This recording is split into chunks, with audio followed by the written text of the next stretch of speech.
Hi friends, ఇక్కడ వచ్చేసరికి మా గార్డెన్లో అయితే జామ చెట్టు అయితే ఉన్నదని చెప్పేసి చాలాసార్లు అయితే మీకు వీడియోలో అయితే చెప్పాను కదండి. ఈ జామ చెట్టు దగ్గర అయితే చక్కగా ఈరోజు ఉడతలోను రామచిలకలండి. చూసారు కదా ఎన్ని రామచిలకలు అయితే వచ్చాయో. చాలా చక్కగా అయితే కాయల్లోని గుజ్జంతా చక్కగా తింటున్నాయి. మనకి చెట్టు పైన ఉన్న కాయలు అయితే మనకి ఎలాగో అందవు, ఎలాగో మనం వాటిని తెంపలేము కూడానా. అవన్నీ చక్కగా వచ్చి తింటాయి అన్నమాట. మేము వాటిని తీసుకోవాలని ప్రయత్నం అయితే చేయము. మ్యాక్సిమం కింద కొమ్మకున్నవైతేనే తీసుకుంటాము.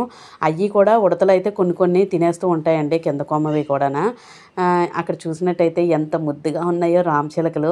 అదే పోటీతోని ఉడతలు కూడా వచ్చి తింటున్నాయి, రెండు ఒక్కసారే.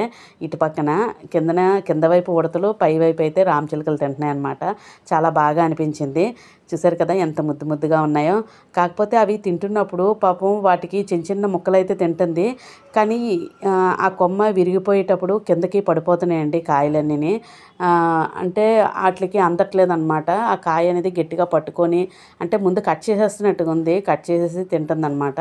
ఆ కాయ పట్టుకొని తినడం తనకి కొంచెం ఇబ్బందిగా ఉండి కిందనైతే పడిపోతున్నాయి అన్నమాట చాలా వరకు కాయలైతే. అవి తర్వాత ఉడతొచ్చి మ్యాక్సిమం తినొచ్చు ఎవరు లేకపోతే. పక్షులు కావని, ఏవైనా ఉడతలవని, ఎవరైనా మనుషులు తిరుగుతూ ఉంటే కొంచెం భయపడిపోతూ ఉంటాయి. వాటి దగ్గరికి అయితే మేము ఆ టైంలోనే వెళ్ళము, చక్కగా తినేస్తాం అనమాట. చూసారు కదా ఇక్కడ వచ్చేసరికి కిందనైతే రాలిపేస్తున్నాయండి కాయలు అన్నీ. కొంచెం కొంచెంగా తినేసి కిందన పడిసేస్తున్నాయి.